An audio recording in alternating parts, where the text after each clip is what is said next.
So welcome and good afternoon from London, and welcome to this Alliance Online event. I'm Charles Keedon, the Executive Editor of Alliance Magazine, and we at Alliance are delighted to be partnering today with the Centre for Effective Philanthropy.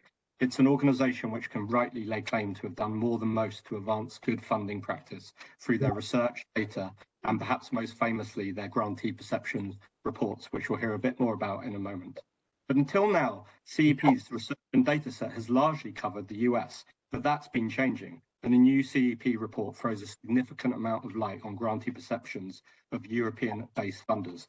The latest research, which you'll hear about, draws on a data set from 5,000 grantees across 26 European-based funders. And this is thought to be one of the largest data sets of grantee experiences with European funders that has been analysed to date. And to that end, I'm delighted that we have Natalia Kiryttopoulou, who leads the Global Assessment and Advisory Services at CEP, here with us today to say more about the new research in a moment. And she'll be joined by a panel of experts, which I'm happy to say includes Natalia Kiryttopoulou, the Head of Knowledge and Learning at Philia, which is a European body that is a home for European philanthropy. Sevda is also a member of the Alliance Editorial Advisory Council. Leslie Johnson, who is the founding CEO of the Louders Foundation. It's great to have you here, Leslie. And James Hooton, who is the Managing Director of the Green Finance Institute in Europe. And I want to say a really warm welcome to all of you. It's great to have you with us. Before I hand the floor to Natalia, just a few bits of housekeeping, particularly for those that are new to this platform. If you require any additional interpretation, please click on the captions icon in the bottom right corner of your screen. Any technical issues, and there have been known to be sometimes, you can use the chat function to message the Alliance team directly, and they'll be happy to help. And for today's discussion, we'll be using Slido to gather your questions and comments directly through the interface. So let us know what's on your mind as you listen to the discussion. And use the code EVENT25 if you'd like to get 20% off an Alliance Magazine subscription if you're not already a subscriber. Our new issue is out next week, and we'll be building on some of the themes you'll hear today.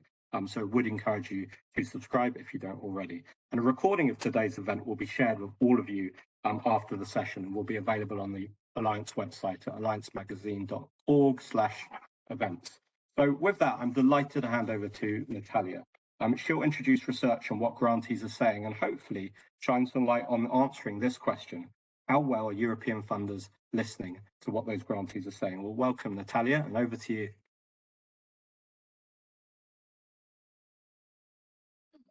Thank you, Charles.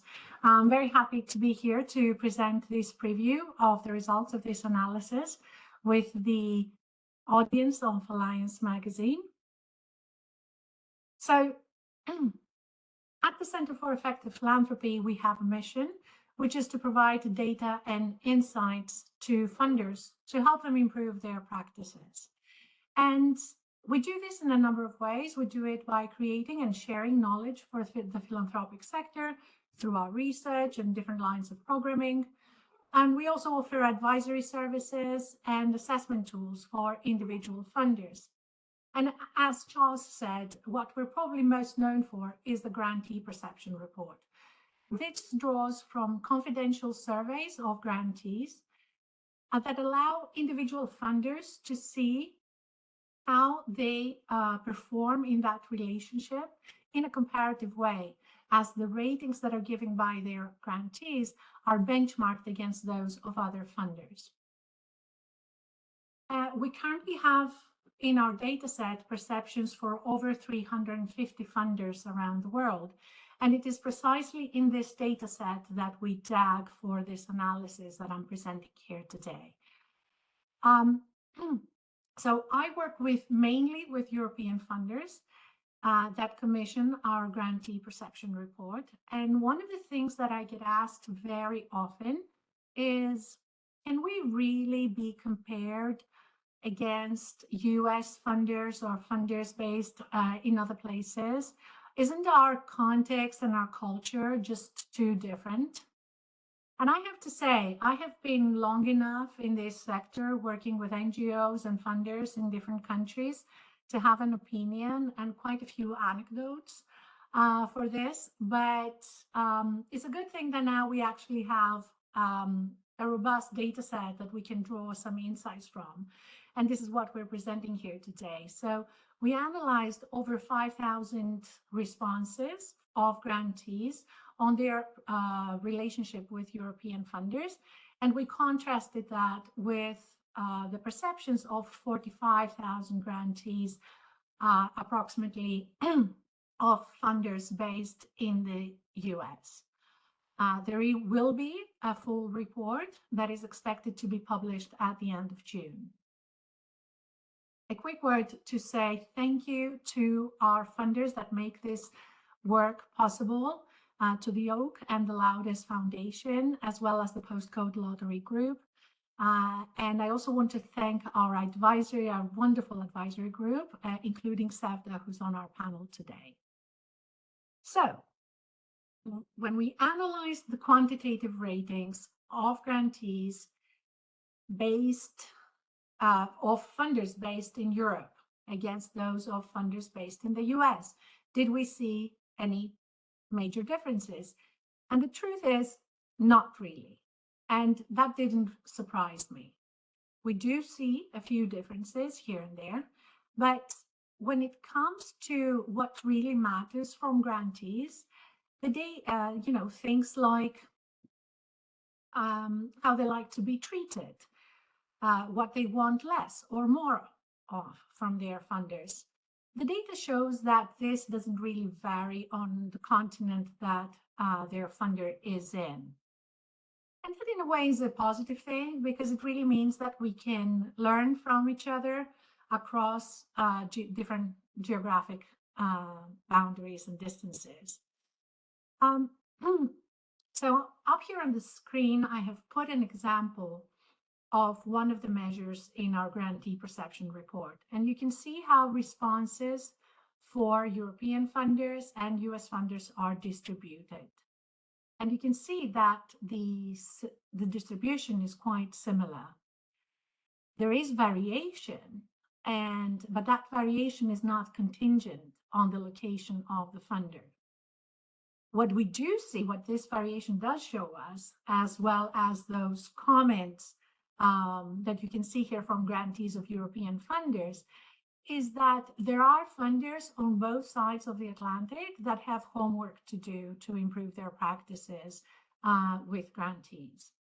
And so while there are few consistent differences in the quantitative data, I do want to share with you the 3 areas where grantees of European funders specifically focus their suggestions in their qualitative comments in our surveys. And the first one is that grantees are asking for funders to invest in deeper relationships. They're asking them to be more intentional about the frequency of contact, but as well about the tenor of the relationships. And there is an easy assumption that can be made that grantees just want to receive a grant and be left alone. But truly what our data shows us is that this is much more nuanced. Grantees are asking for meaningful involvement with their funders that is on an equal footing. They want to build true partnerships, and they don't want in those partnerships to see the worldviews of their funders imposed on them. And we have seen tons of quotes similar to the ones up here on the screen. And I have to say, both for European funders, but also for funders in other places, and of course in the US. And related to that is one other clear ask that is coming out of suggestions of grantees, which is that they want to receive support beyond the grant that is useful and adapted to their needs. And holding these deeper relationships with grantees can really make a difference. The second suggestion that comes out clearly is about streamlining grant-making processes. And this is an area where we did see some important differences in the experiences of grantees of European funders versus grantees of US-based funders. So grantees of European funders report that they spend at the median 55 hours on proposal, evaluation, and monitoring processes. That is more than double that what grantees of US-based funders report, which is at 25 hours. And we also see a difference in the monetary return that they receive per hour of process invested. So for European grantees of European funders, this is a little bit over 3,000 euros. And in the case of US-based funders, that's at 4,800 euros. So it kind of, if you're a European funder and you see yourself reflected here, one of the things that we really would prompt you to ask yourselves is, to what extent are you getting value that is equivalent to the amount of effort that your grantees are putting in going through all these processes? And I think a lot of us can relate to this quote from this grantee here about the dreaded, overly complicated Excel sheets and log frames that many of us have experienced. And so another question is also, to what extent do you consider that your grantees are getting additional value from going through these processes? Now, the third suggestion and key theme that comes out, unsurprisingly, is regarding flexible funding, and more specifically, core support or unrestricted grants. And these remain the holy grail for grantee organizations. There's been lots written about it, specifically also in the European philanthropic sector. There's a lot, it's been in our conversations for quite some time now. Also, when we look at our data, we see that it is one of the changes that we have noticed pre and post pandemics. There's more general operating support now, but it's still not a significant shift. We're still to see that big change happening in the sector. So grantees of the European funders in our data set report, only 18% of them report receiving grants that are not tied to a specific project. And that is versus 31% of grantees of US-based funders. And that's something that we're hearing a lot about right now in our surveys, specifically at the moment where we are, where there is massive withdrawal from official aid donors, and there is an increasing need for flexibility to adapt to a rapidly changing context. And just to sum all this up, so no major differences that we specifically consistent differences between the two groups, meaning that we can all learn really from each other despite geographic and at time cultural differences.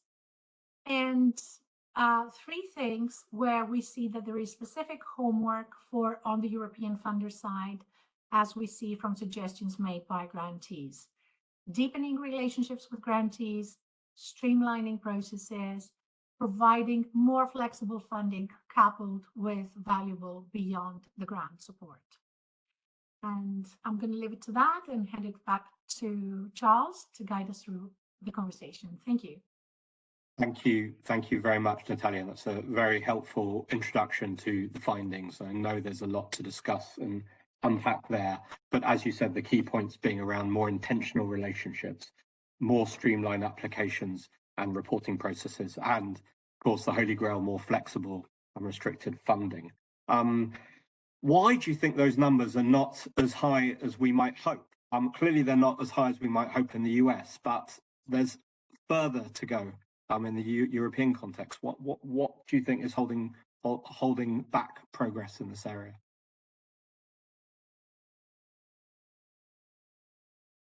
Interesting. I have to say we don't have as much insight on directly on the reasons, especially for this, for the differences between the different groups or lack of differences thereof. I think maybe Sefta, from her experience with the philanthropic sector, can also give us some more insight on that. I would venture to say something like, on one thing, I think there needs to be more listening of grantees. So maybe there is also maybe an assumption that we already know what we know, that what we need to know, or that there are,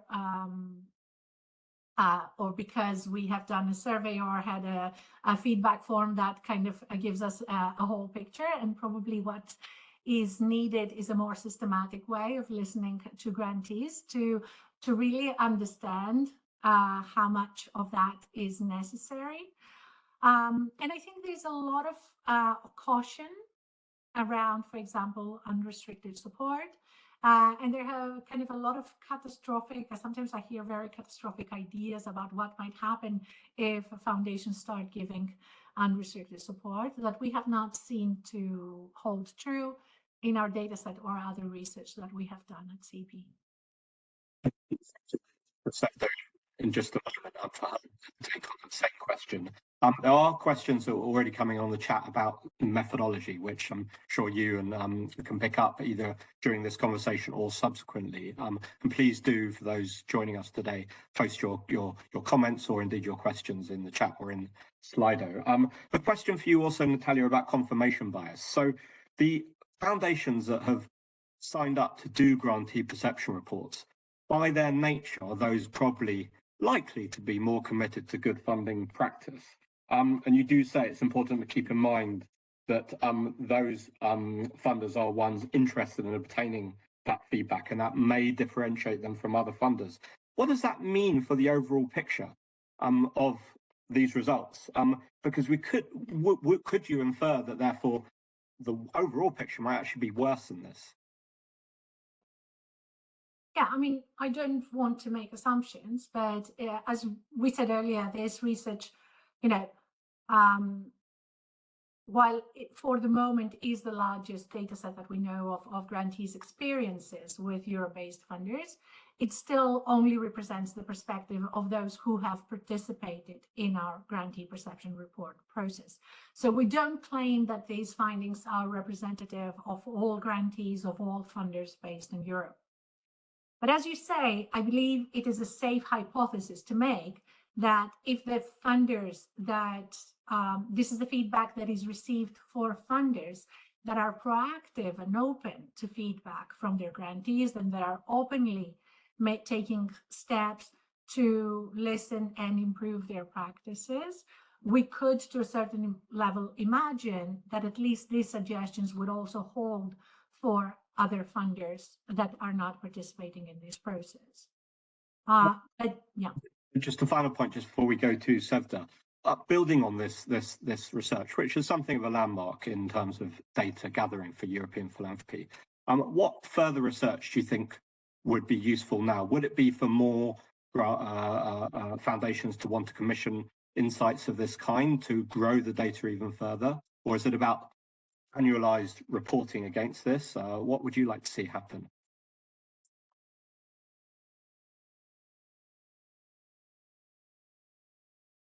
It was a question for Natalia, but actually, if we can pass the floor if you want at this point to Sevda. I'm sorry. I thought you said this, I thought you were directing this to Sevda. I'm sorry. So you asked me about the implications. Just about further research that could build on this. Now that we have a data set of 5,000 perceptions from 5,000 grantees. Yeah, I think, there are quite a few things that are still, so one of the things that are coming up is that, what are the certain of these reasons, what are the, we're also, one of the things, for example, that we're doing in the research that is going to come up is also profiling some practices of funders that are actually kind of rated very positively by grantees. So I think we do need also, so of course we do need to do further research that will bring out what are the preoccupations, but I think it is also important to bring out those good practices and enable that learning between different funders from that. Thank you. And we should say, yes, there are narrative accounts of foundations that have scored highly, and examples of some of the practice they have used. There's certainly some examples there to cite from the more positive side. Sevda, coming to you. So you were on the advisory group for this research. So you're, if you like, welcoming and bringing these insights that have typically only been more concentrated in the US into a European context. And as head of research at Philia, what's your sense as you digest these findings of where European foundations what they should do with these insights? Yeah, sure. There are important learnings, I think, from this report. So it's very striking to read that grantees are spending more time for applications, for evaluation, for reporting processes, all this. So first of all, we need to understand why. I have my own explanations. I can imagine that it's because maybe in Europe we are known for regulations, for oversight in general. It's not just philanthropy, but overall in many sectors we see that. And we often hear people saying that Europe lags behind when it comes to innovation and adaptation. So there's this kind of institutional culture, I think, in the continent. And also now the enabling environment for philanthropy or foundations in general is less enabling. So foundations are subject to more regulation, more reporting, more accountability. So this is in a way reflected to grantees. Then they are asking for more information as well. And in Europe, many foundations have banking origin, not every organization, but then they also inherit this kind of tradition of asking for more data, doing more maybe rigorous due diligence processes. And then another explanation that I could give, of course, trust-based philanthropy is not limited to any continent or any tradition, but in Europe, maybe we started to talk about this in more like mainstream discussions during COVID times, but in the US, these discussions started much earlier. So it can maybe be easier for foundations to adopt these principles, to learn more. And also another thing, I think, is the importance of infrastructure. So of course, in the US, we are talking about one country. In Europe, we have several countries, obviously. So in the US, there are infrastructure organizations like Candid, TechSoup. So they do provide this kind of due diligence. So the funders are not asking again and again the same questions, but they go to these platforms and take the information that are necessary for them. So in Europe, we are still missing this kind of platforms. But fortunately, there are some efforts like standard accounting standards, like by Humantum, for example. A lot of foundations are also part of this working group, and they are pushing towards this. So what foundations can do about these things? I think big foundations have a big role, large foundations, because for small foundations, it can be hard to understand and adopt and pilot all these things. Larger foundations can kind of show the way a little bit, inspire the others. I would like to mention that on Alliance magazine recently, there's a very nice article published by Oak Foundation, and the title is also very nice. They say that there's nothing radical about, controversial about unrestricted funding, core funding. So we need this kind of messages. We need this kind of pressures or inspiring messages coming from philanthropic organizations. Of course, data part is very, very important, but this kind of inspirations from peers, this kind of pressures, I think is very important. So yeah, I would say peer learning around this, good examples would be important. Yeah, I'll stop here. Just before we go to Leslie, in terms of Philia, which is the home of European philanthropy, working to build and bring together and bind infrastructure for philanthropy across Europe, what do you see as Philia's role itself in driving forward progress? Obviously, you're part of this conversation, part of the alliance with Centre for Effective Philanthropy and bringing this data to light. But what more do you see Philia doing as an organization on this? Yes, definitely. So we see our role as transforming philanthropy, not just showing trust-based philanthropy or unrestricted, giving just one tool in the toolbox, but really trying to drive the conversations around this. And we bring this message in every conversation that we are convening. Yeah, just reinforcing this message. So last year, for example, we organized our annual conference around the topic of trust. And we try to address this topic from many different angles. And this year, our annual conference topic is equality. So we will be really looking at all this power dynamics and how they can be addressed.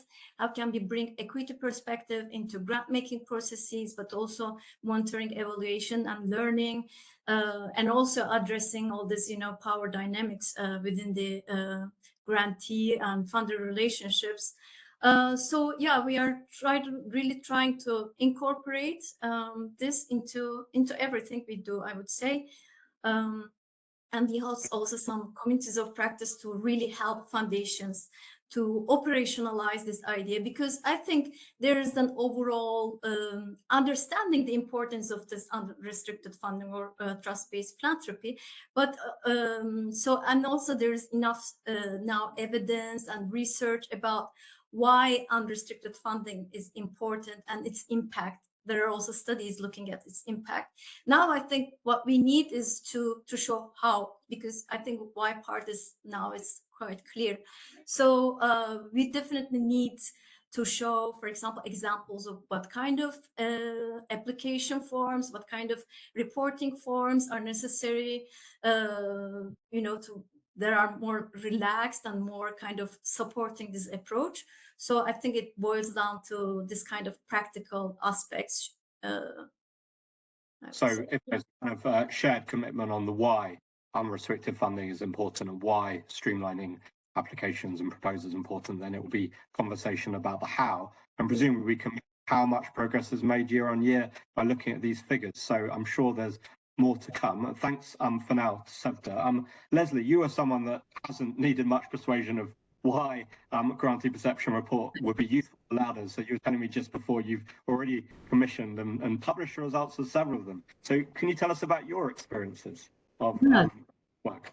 Sure. Thanks, Charles. Yeah, so we do one every 3 years. And when I say we, I'm speaking as Laudes Foundation, which is a private foundation focused on accelerating just transitions in a number of industries. And as part of that, we've actually done 4 of them, because before Laudes, we were CNA Foundation. And why do we do this? Well, when I think back to, I guess, what we took away from it, there are probably 3 things that come to mind. And we just did one, so this is very raw, so be kind to me. Because sometimes doing a grantee perception report is a little bit, the kick in the backside you didn't really want. But in terms of things that we've learned, I mean, first of all, we don't always as funders recognize the pain points on partners of things that we think that we do that's pioneering. So Laudes, for example, has redefined how we measure impact, because we're focusing on systems change level.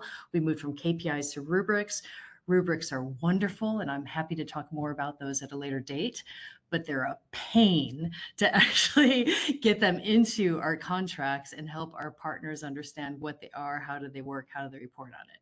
So we got nailed on our first grantee perception report as Laudes because of that pain point. So that's helped us understand that and understand, maybe we need to sort of take partners along when we do new things like that. The second thing in terms of learning is, I guess, Natalia, this gets to the point you're making about relationships.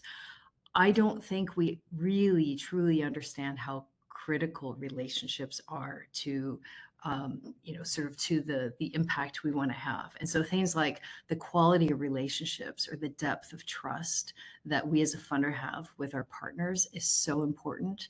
And again, when we look at what has come through recently, when we just did the GPR, it varies. It varies by team. It varies by geography, and that helps us ask questions. Well, why is that? What's driving those differences? And maybe we as a funder need to rethink how we work with partners in addition to what we do. And then I think finally, the third learning, I guess, on my side was related to the point about kind of the value beyond the grant. We never realized how important non-financial support was. And this is before COVID. This is before the current challenging context that civil society is operating in now. But we consistently hear how important it is. That's feedback that we can see. And ultimately, that's actually pushed us to almost redefine how we provide support beyond the grants. And we've created a resilience framework that's actually guiding how we support the people in an organization, so the leadership, how we support the organization itself, but then also how we support the ecosystem around there and help partners connect the dots through learning funds and through well-being, so that they can be stronger together and ultimately we can build the field. So all that we got from this report. So if people are on this line that have not done a grantee perception report, I definitely recommend it. But I also would say it's not easy. You know, it's hard to kind of look and see what your partners who you think really like you, because everyone's really nice to you when they want to get money from you. But ultimately, because it's anonymous and objective, it really helps you understand where the challenges are. So I'm glad that we do it, although it is a little bit like self-flagellation sometimes. Yeah, just coming back on the earlier exchange, why do you think there are somewhat why there are some variations between the European and US data set? Of course, we don't want to overstate them, but there are marked differences in terms of the numbers of hours on reporting, the relatively less amount going to core funding.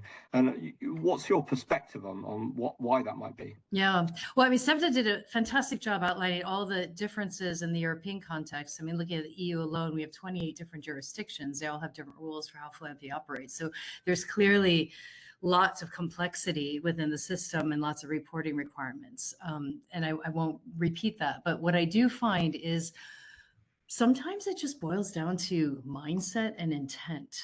Because if you're a foundation, and regardless whether you're in the US or Europe or Asia, if you're a foundation and you want to change a system and you realize to do that essentially requires a core of strong civil society organizations that are working together to do that, the last thing you want to do is nickel and dime those organizations in terms of do this little project with these KPIs within a 2.5-year timeline. Core support just goes hand in hand with the kind of broader systems change vision that I think many foundations hold, regardless of their geography. And I also think that leadership plays a really important role, because you need not only the leadership of a foundation, but also the board to understand. And one thing I'm really interested in, and I know Philae has done a lot of thinking around this, is this relationship between the CEO and the board chair, and whether there's alignment there. And if not, how can we bring one or the other along in terms of how we support this ecosystem? So I think it really boils down to people, leadership, and ambition levels. Be interesting on the chat if people have got perspectives about whether variations between the leadership and the boards might impact some of these perceptions or the attitudes to approaches to funding practice. But I'd like to turn now to James Hooton, who is a grantee, we should say, of the Louders Foundation, but also other foundations, major foundations such as Esme Fairburn and Quadrature. The Green Finance Institute, at least, is a grantee rather than James himself. Should clarify that. What do you look for, James, from funders? What do the best funders do in your view, from your vantage point? So I think, I think it's a good question, and Leslie is a key supporter of ours. So I will be nice, because I think I take these the best funders, and it's Quadrature Climate Foundation and SIF and others. So I think there are areas to improve, certainly, but I want to be constructive, and it's great that we have this opportunity to do so through this report. For me, the best funders, we've talked about this to some extent, are very open and honest in terms of their landscape view. For us, we talk about a balcony view that funders have, and they have that broader perception, they have broader network potentially than you do in terms of the niche and the challenge that you're trying to solve. And for me, the best funders are clear with what that view looks like. And are very open and honest about aligning with you on what your ambitions are versus what their ambitions are, and where they overlap.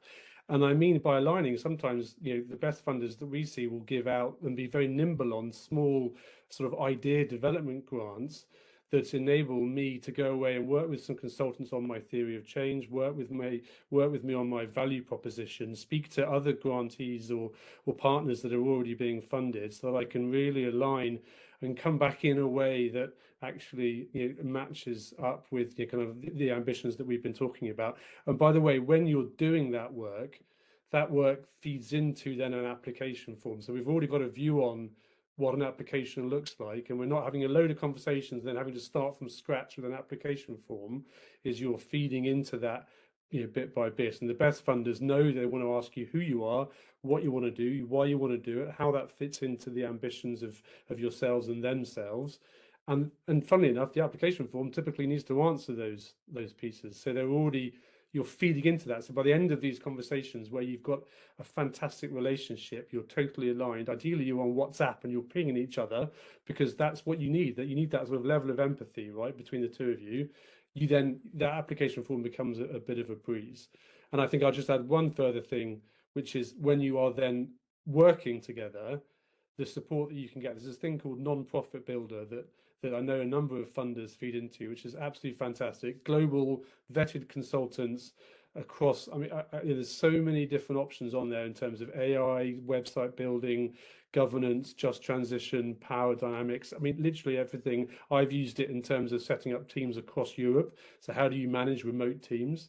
But that is, thank you, Leslie. That is a fantastic thing. So that's supporting me throughout the journey, that necessarily isn't actually in the skill set of either Loudis and their built environment people, transport people, whoever it might be, finance people, and it's not in my skill set either. So I'm accessing some other skills there. So that's really helpful.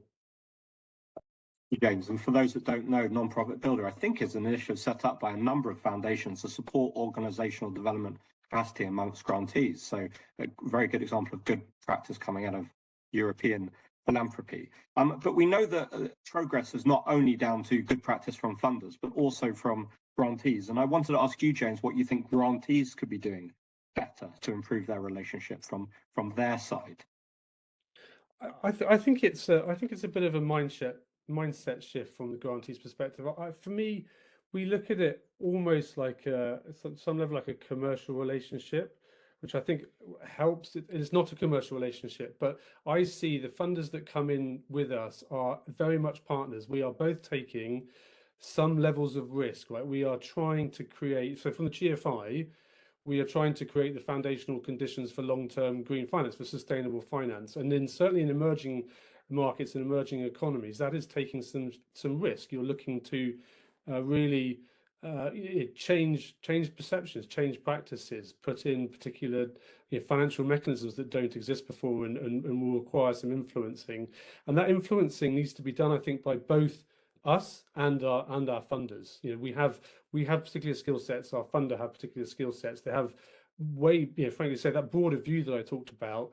They have access to people that I don't have access to. Some of them rich, powerful people that have a broader network than I do.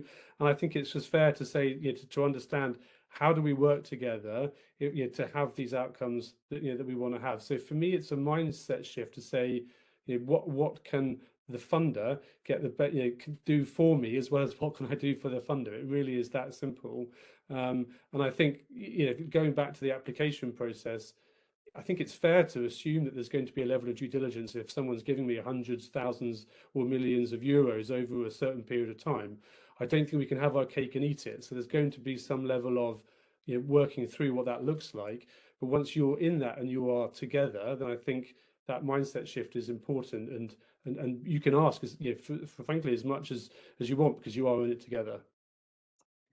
Thank you. That comes across clearly. It's not about there not being due diligence, but about actually an alignment of purpose and shared goals. And thank you for that perspective. I want to make sure we've got 20 minutes left that we are engaging with what you're all saying. There's quite a lot of people here today. Some questions about methods, which we can certainly go to if you like. But I think beyond that, there are other questions in Slido and in the chat that you as a panelist might want to respond to. Does anyone want to respond to anything they've seen so far? There's an interesting observation about thought leadership from both sides, being in it together, working towards a shared goal. Maybe I'll hand the floor back at this point just to Natalia, if there's anything you want to pick up either on questions or some of the questions, comments on methods as well, or the research. Thank you, Charles. I just want to reiterate that the report will be out at the end of June, and a lot of it's a full has a full section on methodology, and I think you will be able to access more of the data. There was a couple of questions there. I think one question was, did we see differences between types of funders? Are they kind of a private foundation, or are they a corporate funder, and so on?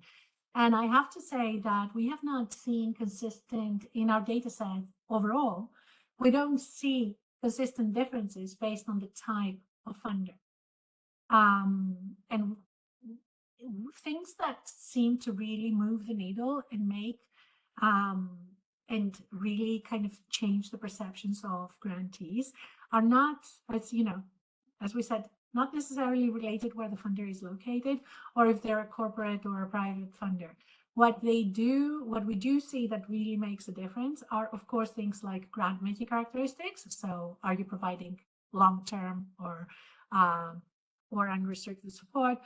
But also, very, very importantly, and we've already talked about this, the type of relationships that you build with your partners. And that is what really moves the needle and distinguishes funders between them, how intentional they are in that relationship building, and also the type of kind of support beyond the grant that they provide. Thank you. And if we turn to, I think, Leslie, do you want to come in? Yeah, well, I wanted to jump into one of the other questions, which I really appreciate, which is the question, I think, from Francesco about the expectations around quantitative indicators.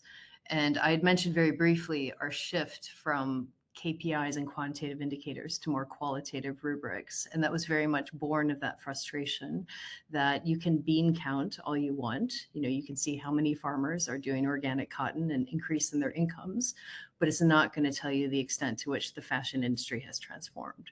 So you need a different level of indicators, which tend to be systemic, bigger, and qualitative. And I find in general, we get good feedback on rubrics, and that the partners say, hey, this is really helpful. A pain in the backside to put in place. But once we're over that hump, really helpful, and we get a lot of insights. But it also gives a lot of freedom to the partners, because we don't say which rubrics to pick. It's up to the partner to see if they want to trace how much businesses are embracing, pro-climate policies, or how much policymakers are integrating, equity and inclusion in their policies. So that's really important, because I think it shifts a little bit the power. I haven't heard the power word very much in this discussion, but there is a power dynamic, and it's important to recognize that and hopefully mitigate it. Can I add to that, please?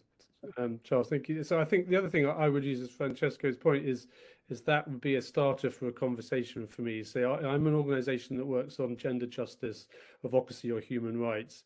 I notice you fund that, but your application has quantitative indicators. I'd love for you, could you educate me, please? Because I'd love to be smarter about how I measure the impact of my work. What KPIs do you use when looking at gender justice, advocacy, and human rights? And I would start that would be a trigger for a conversation with the funder to then bring together the shared ambitions. That's how I would approach that.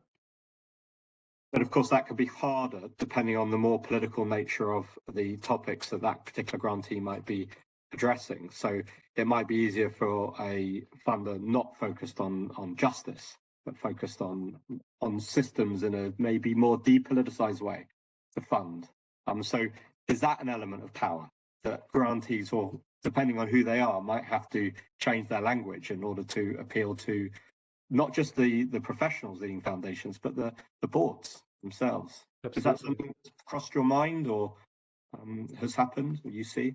Yeah, I do see that, and I also then lean back. So we're lucky. So I'm assuming that people have been funded at least once, and so who have they been funded by, and how are they leveraging those relationships? So for us, it would be coming back to Leslie and her team, and Mol and the guys on the ground, to say, I'm challenged here. This is the support that I need, or do you know a funder that does this, because we're branching out into that, because we see this as the adjacency.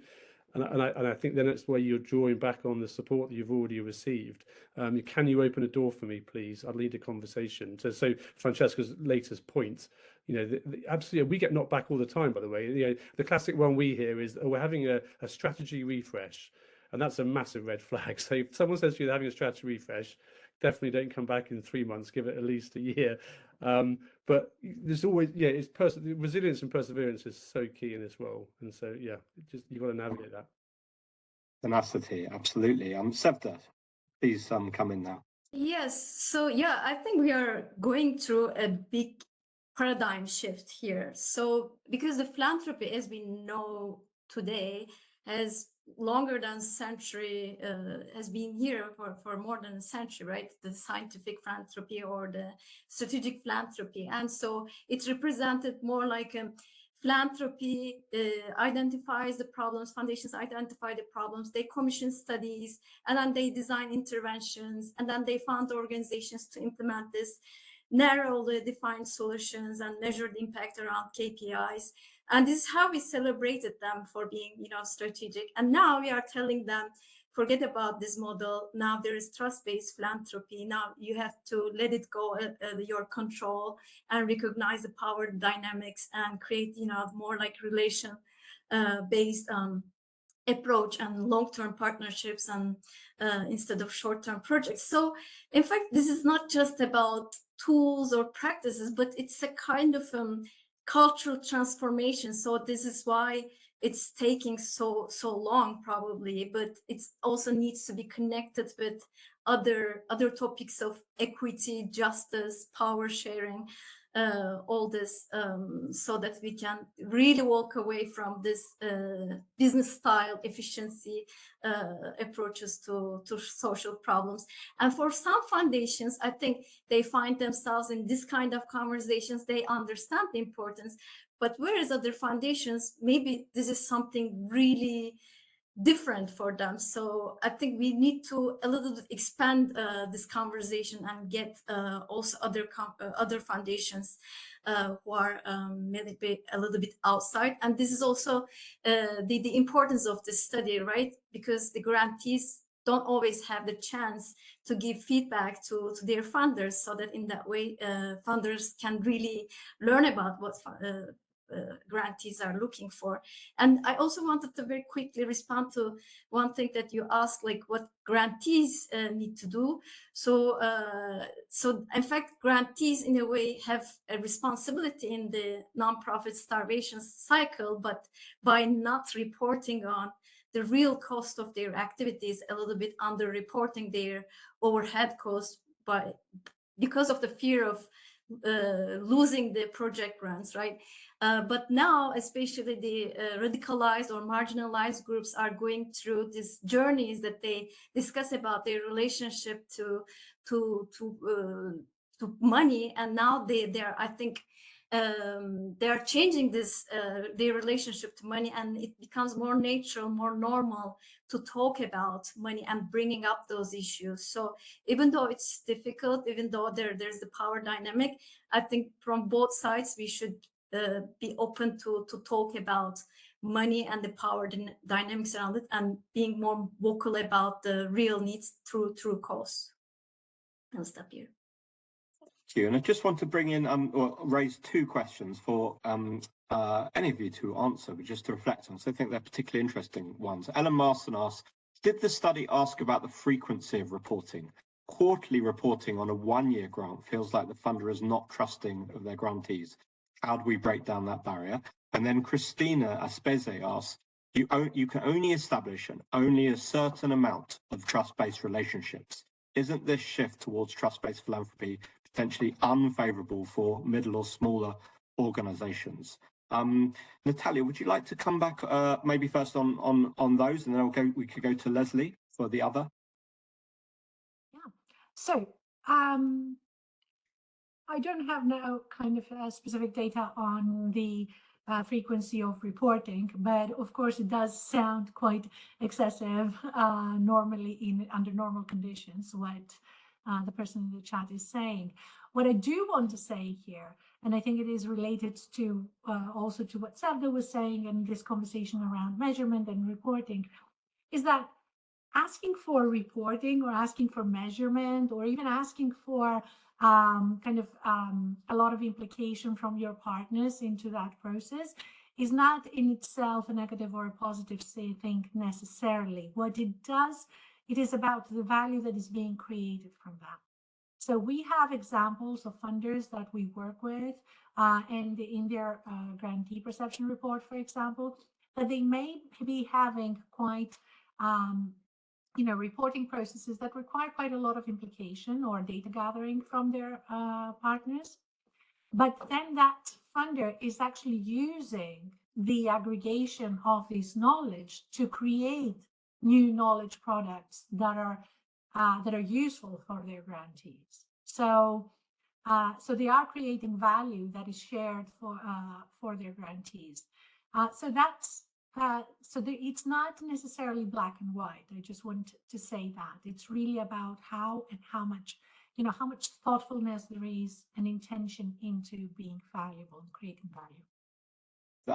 That makes sense. It's really about the purpose for which the reports are used and making sure they're used and usable and shareable if funders are going to demand that information. So that makes sense. Leslie, can I turn to you? Do you think there are losers as well as winners from this shift towards trust-based philanthropy? Is there any reason for caution? Well, I think we should be clear what we mean by trust-based philanthropy, because I think it means different things to different people. And, I think for us, there's different elements of it. I mean, it means that, you're partner directed or driven, as opposed to top down, hey, partner X, please, do this activity that fits in my strategy. So there's the partner agency element. There's the sort of almost freedom, I wouldn't say freedom from reporting, but minimal reporting to get you what you need, and the transformation of reporting into learning opportunities, I think, as Natalia just said, as opposed to, compliance activities. I think that's really important. And there's actually the directness and trust that comes in the relationship itself. And I see in the comments that there's a comment about how, U.S. funders tend to be more direct when it comes to talking about money. Maybe, I'm also American, but maybe Americans are just more comfortable talking about money. It's in our culture. I don't know. But, I think trust-based can mean many different things. And I think what's really important that we as funders, we need to let our partners, and we don't use the word grantee, by the way, because of the power dynamics. We actually call the report a partner perception report. We need to let them get on with their mission. And that way we need to remove barriers and make it as easy as possible. So if you're a small organization, you should be able to be in a trust-based relationship. It doesn't mean that you're going to be spending every week with your funder, who wants to do that? But, rather you have they have your back, they're there when you need support beyond the grant. They're there as a sounding board, but they should let you get on with it. And that, to me, would be what good philanthropy is, because ultimately the partners know more about what they're doing than the funders do. So we need to let them do their magic. Are you optimistic that the numbers are going to change significantly? So, for example, according to the new research, only 14% of European funders are providing, in the sample, multi-year unrestricted support, compared to 19% of US funders. And that's bigger if you're just looking on an annual basis, 18% versus 31%. Do you think we're going to see significant change in the next 5 years? Or are we going to be having this conversation in 5 years' time and we're going to have similar frustrations? There will always be frustrations from grantees. Yeah. Will there be maybe slightly less about this issue? So one thing we didn't really talk is about how our context has changed even in the last 3 months. So we are in a very different context where civil society has been hit hard by the reduction and elimination of some public source funding, not only US funding, but also in Europe and beyond. So grantees are actually vulnerable. So I think there is an increasing realization among funders that it's time to step up and support our partners. Because if we don't, they will go away. So we want to back them. The ones that we, see as strategic partners, that is our responsibility. I'm seeing that more. I've been in many, many discussions with funders about how can we do this? How can we do more? So I hope, Charles, in 5 years' time, we're not having the same discussion, because as funders, it's our responsibility to help build up and actually strengthen the field. On the question of more, clearly this research is focused on more in terms of improved funding practices and improved styles of giving and reporting.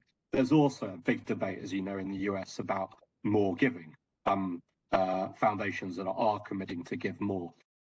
What's your perception just on that? I know it's straying a little bit away from the specific territory of this research, but it is something that's on everyone's mind, that this is an exceptional moment, arguably. Certainly one that I haven't seen before in terms of decisions of the US administration. What do you think that should mean for European funders? Who are you talking to, Charles? Do you want my response? Do you want to go ahead on that one?